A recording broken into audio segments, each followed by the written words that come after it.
Hello বন্ধুরা, কেমন আছেন সবাই? সাথী কিচেনে সবাইকে স্বাগতম। আমার আজকের রেসিপি রসুনের ভর্তা।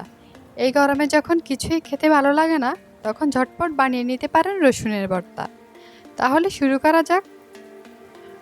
রসুনের ভর্তা তৈরির জন্য কড়াইতে দিয়ে দিলাম সরিষার তেল। তেল গরম হয়ে এলে এতে দিয়ে দিলাম কিছু শুকনো মরিচ। এগুলোকে আমি এখন ভেজে তুলে নিব। এখন এই তেলের মধ্যে আমি দিয়ে দিলাম কিছু রসুনের কোয়া। এগুলোকে কিছুক্ষণ ভাজার পর সিদ্ধ হয়ে গেলে আমি এখন তুলে নিব। কড়াইতে দিয়ে দিলাম আরও কিছু সরিষার তেল। তেল গরম হয়ে এলো, এখন দিয়ে দিলাম কিছু কালো জিরা। কালো জিরার মধ্যে এখন দিয়ে দিলাম বেশ কিছু পেঁয়াজ কুচি।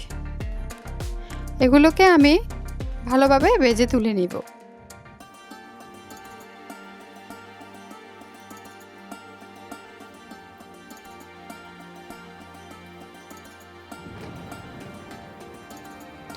ভর্তা তৈরির জন্য আমি এখানে সব উপকরণকে ভেজে নিয়েছি।